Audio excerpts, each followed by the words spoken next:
وہ بنا اجازت لیے اندر آیا اور اپنی جگہ پر بیٹھ گیا تھا۔ بیٹھتے ہی اس نے چہرہ کھڑکی کی طرف موڑ لیا تھا، روزانہ کی طرح۔ وہ لیکچر پر دھیان بالکل بھی نہیں دیتا تھا۔ خانم کو تو وہ پہلے دن سے ہی کسی امیر باپ کا بگڑا ہوا لاڈلا لگا تھا۔ آپ لیکچر پر توجہ کیوں نہیں دیتے روحان؟ تنگ آ کر وہ اس سے پوچھ رہی تھی۔ روحان نے حیرت سے اس کی طرف دیکھا۔ اس کی نظروں میں ہمیشہ کی طرح سرد مہری تھی۔ کیونکہ آپ نے فارمولہ غلط لکھا ہے مس۔ وہ طنزیہ مسکراہٹ اس کی طرف اچھال کر بولا تھا۔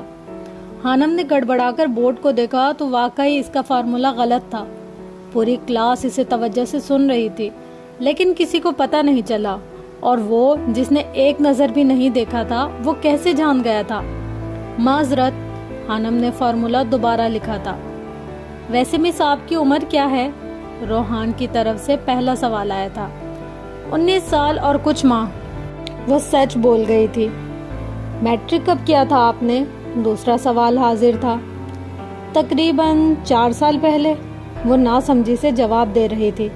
خانم نے محسوس کیا اس کی نظروں میں مقناطیسی کشش تھی جو اسے جواب دینے پر مجبور کر رہی تھی۔ تو پھر آپ نے ماسٹرز کیسے کر لیا مس؟ اس کے سوال پر خانم گڑبڑا گئی تھی۔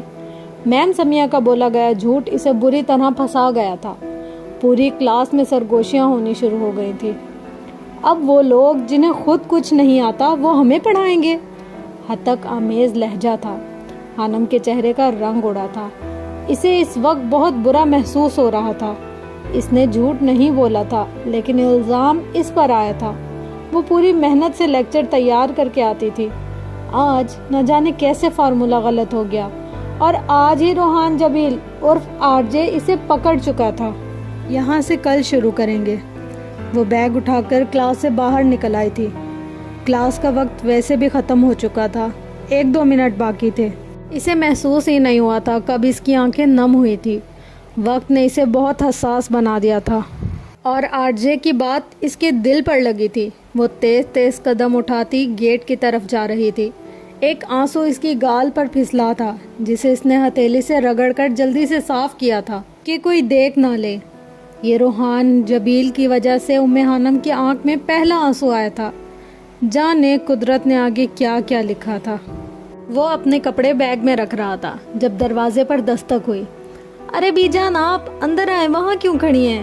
حشام نے بی جان کو دروازے میں کھڑا دیکھا تو وہ احترام کے باعث ان کی طرف بڑھا، ہاتھ پکڑ کر بیڈ پر لا کر بٹھایا۔ ہو گئی تیاری؟ بی جان نے محبت پاش نظروں سے اسے دیکھتے ہوئے پوچھا۔ جی بی جان، بس مکمل ہو گئی ہے، وہ مسکرایا۔ تم بھی چلے جاؤ گے؟ گھر ایک بار پھر خالی ہو جائے گا۔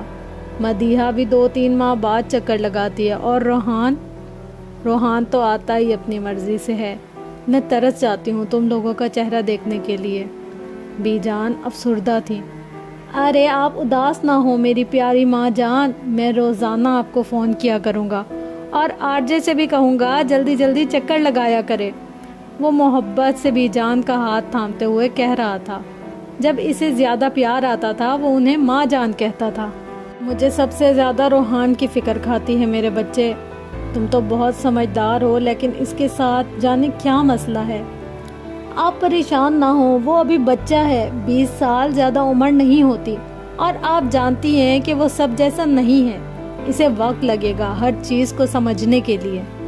حشام نے تسلی دی۔ تم تو ایسے نہیں تھے حشام، جب تم 20 سال کے تھے تب بھی بہت سمجھدار تھے۔ وہ اس لیے کہ میں آپ کا بیٹا ہوں، وہ ہلے سے مسکرایا۔ روحان مجھے تم سے زیادہ پیارا ہے حشام، میں نے ماں سے زیادہ پیار دیا ہے اسے۔ میں نہیں چاہتی کل کو میری تربیت پر انگلی اٹھے۔ بی جان پریشان تھی۔ اچھا اب آپ پریشان مت ہوں، جلدی سے کھانا لگوا دیں، مجھے بھوک لگی ہے۔ یہاں سے لاہور جاؤں گا، آپ کے لاڈلے سے ملنے کے بعد ہی پیرس کی فلائٹ لوں گا، وہ حشاش بشاش سا کہہ رہا تھا۔ ابھی لگواتی ہوں، تم نے مجھے پہلے کیوں نہیں بتایا کہ بھوک لگی ہے؟ بی جان اسے گھورتے ہوئے اٹھی تو وہ مسکرایا۔ خانم اس کے رویے سے تنگ آ گئی تھی۔ وہ ایک دن کلاس میں ہوتا تو 2 دن غائب رہتا، ٹیسٹ وہ نہیں دیتا تھا، دھیان کھڑکی سے باہر ہوتا تھا۔ خانم جتنا مرضی اچھا پڑھا لے وہ کوئی نہ کوئی غلطی نکالتا تھا، اور ایسے سوال پوچھتا تھا کہ وہ چاہ کر بھی جواب نہیں دے پاتی تھی۔ آج بھی وہ کلاس میں دیر سے آیا تھا اور پھر موبائل پر بجتی بیل کو دیکھنے کے بعد اب وہ فون سن رہا تھا۔ خانم کو اس وقت اس پر انتہائی غصہ آیا۔ ایک تو وہ لیٹ آیا تھا، اوپر سے کلاس میں فون استعمال کر رہا تھا جس کی اجازت نہیں تھی۔ اوکے، آ رہا ہوں شامو کاکا۔ وہ فون بند کرتے ہوئے اٹھا اور بنا پوچھے دروازے کی طرف قدم بڑھائے۔ کہاں جا رہے ہیں آپ؟ خانم نے غصے سے پوچھا۔ او شٹ اپ، تم کون ہوتی ہو روکنے والی؟ وہ بنا اس کی طرف دیکھے آگ لگانے والے انداز میں پوچھ رہا تھا اور خانم کی برداشت ختم ہوئی۔ پوری کلاس کے سامنے وہ اس کی بے عزتی کر رہا تھا جبکہ پوری کلاس گنگ بیٹھی تھی۔ اپنے والد صاحب کا نمبر تو دیں ذرا۔ وہ خود نہیں جانتی تھی کہ وہ کیا بول رہی تھی۔ او ریئلی؟ وہ حیرانی سے مڑا۔ جی، آپ کے کارنامے انہیں بتانے ہیں، وہ اسے گھورتے ہوئے کہہ رہی تھی۔ لکھ لو۔ وہ اسے نمبر لکھواتا کلاس سے باہر نکل گیا تھا۔ کلاس ختم ہونے کے بعد خانم نے سب سے پہلے رجسٹر میں اس کا ریکارڈ چیک کیا تھا جس میں وہی نمبر لکھا تھا۔ اس نے خود کے غصے پر قابو پاتے ہوئے وہ نمبر ملایا تھا۔ حشام RJ کے ساتھ بیٹھا تھا جب اس کے موبائل پر انجانے نمبر سے فون آیا تھا۔ اس نے کال پک کرنے کے بعد فون کان سے لگایا۔ آپ روحان جبیل کے گھر سے بات کر رہے ہیں؟ کوئی لڑکی بول رہی تھی جس کا لہجہ سخت تھا۔ جی، لیکن آپ؟ وہ اتنا ہی کہہ پایا تھا۔ میں اس کے کالج سے مس خانم بات کر رہی ہوں۔ مجھے آپ کے بیٹے کے متعلق ضروری بات کرنی ہے آپ سے۔ آپ برائے مہربانی کل کالج تشریف لے آئیں۔ ایک لفظ چبا چبا کر کہتی وہ حشام جبیل کے چہرے پر مسکراہٹ پھیل گئی تھی۔ اچھا آپ ٹوٹ اس سے پہلے کہ وہ کچھ جواب دیتا فون ڈسکنیکٹ ہو چکا تھا۔ حشام نے سرد نظروں سے روحان کی طرف دیکھا۔ کیا ہے؟ خود کی طرف گھورتا پا کر روحان نے پوچھا۔ کیا کیا ہے تم نے کالج میں مسٹر RJ؟ حشام نے طنزیہ انداز میں پوچھا۔ کیا؟ وہ معصوم بنا۔